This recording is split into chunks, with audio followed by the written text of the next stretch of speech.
Hey everybody, welcome to today's NorthXshow Quickie. My name is Rod, and today coming to you from the state of South Dakota, currently on I-29. That's about to change here in a minute. A few miles west of Wilmot, South Dakota. Wanted to avoid talking about taxes and the fiscal cliff this week, because I talked about it all last week, but it's so much in the news that I have to go back to it again, because I'm hearing stuff. I'm like, how do I not go back to this? I know it's boring for some of you probably, but here's where I'm at with it. Right now, basically, there is this argument going on between both sides, Republicans and the Democrats, over taxes. That's the bottom line.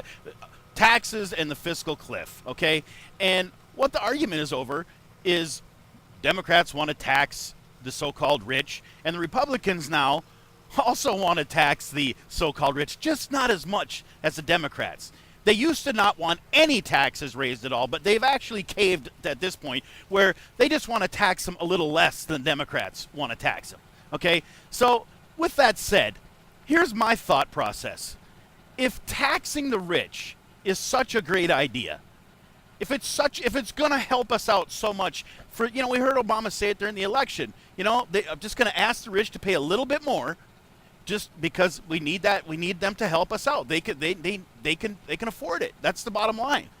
So if that's such a great idea, and by the way, I think the Republicans should absolutely give the Democrats and Barack Obama everything they want. Give them a blank check, let them do it. Let's try this experiment. That's what I'm in favor of. Let's try this. Let's let them have the ball and just do it. That way we can find out what the result is. A lot of people are like, oh my God, that'll ruin the country. Really? Take a look around. You Republican friends of mine, conservative friends of mine. Really? You think that it's going to ruin the country? And it might. And I'm all for it. But with that said, if taxing the rich is such a great idea, and I don't know too many people on the left who don't think it is, then answer me this question. Shouldn't the rich pay a little bit more when they go to Burger King or McDonald's to buy a burger? Because after all, they can afford it, right? I mean, when they walk into a Burger King and get whatever burger for $2.69, shouldn't they really be paying $3.69? And then the rest of us who can't afford what they can afford, we could then pay $1.69. That sounds fair to me. Or when they go to the gas pump to put their gas in, and they're paying $3.20 a gallon, $3.50, whatever it is, shouldn't they? How about they pay?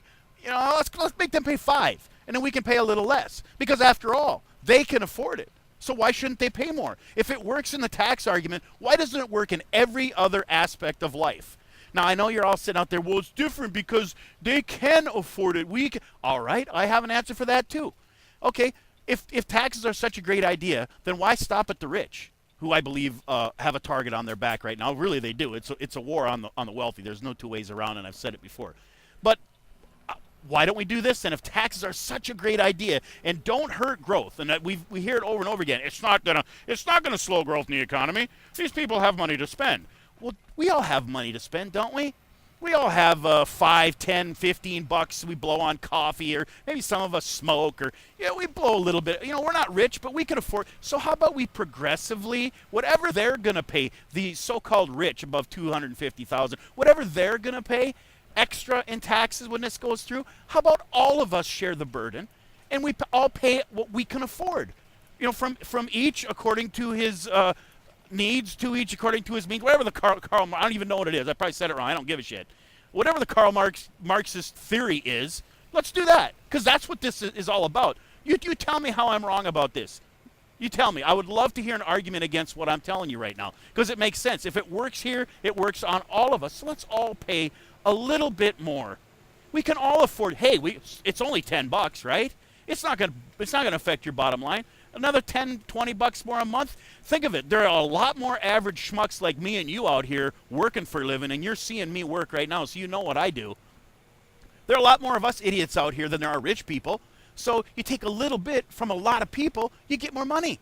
It's all about getting revenue into the almighty government to help it out, because it's frickin' broke. It's broke. It's basically stealing money from us because they borrowed too much money. Whatever. All right, enough on that. You get my point with the whole taxes thing. And my friends on the left out there, please tell me how I'm wrong about this, because I don't understand. This is how I see it. I'm just telling you what I see and how I think. Here's the last part of today's quickie. Now, these guys are sitting in Washington. I'm talking about both sides. You can brand me a conservative or whatever, Republican. I'm not a Republican. I'm a conservative. I have conservative. My ideology is conservative. I have conservative philosophies, pretty much. Okay, but you can brand me whatever you want. But I'll give it to both sides when both sides have it coming, and they both have it coming now. So if you can't agree with me on the taxes part, maybe you can get on board with this one. We're at, what is today? Is it the 5th? I got to look at my phone.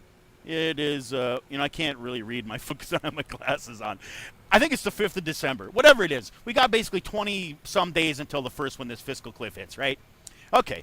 Well, of that 26 days, 25 days, whatever it is until the fiscal cliff hits, there's actually only about 9, I think, between 9 and 7 working, and I'm doing the air quotes, working days in Washington for these guys to get this crap done. Why? Because they're going to take their Christmas break. They're going to go home and take a break. The president's going to go to Hawaii. Now, I ask you this. If this fiscal cliff thing is as big a deal as it really is, these guys better not leave. They better not go anywhere until this crap's taken care of. Because after all, they're the bigwigs on Capitol Hill. It's the president. You wanted the job. You wanted to be the basically the de facto rulers of the government, pretty much. You wanted that power position. So shouldn't you have to fulfill your duty to your country and us, the people, and stay there until this crap gets hammered out? Because I guarantee you, every one of you people listening who's an average working person like me, if stuff's going down at your job and you have a deadline to meet, you stay until it's done. It doesn't matter what happens. You work until it's done. And I think we should hold their feet to the fire and make them stay there too. Because I think that's bull crap. If this is as big a deal as they're talking about, whatever. Let the fiscal cliff come. That's what I keep saying. Let them have it all. Either go over the fiscal cliff or give the Democrats what they want. Let's see where this ends up. Rod at NorthXshow.com. No, that's not it. God. NorthXshow. That is an email address, but I got so many of them I get screwed up. NorthXshow@gmail.com. That's the one I use for the quickie. NorthXshow@gmail.com if you got something to add. And as always, check me and my wife Vicky out on the Northern Exposure Show Saturday nights at 9. And I got to say hi to my mom who always watches these. Hi, Mom. All right, that's it for today. We'll talk to you later.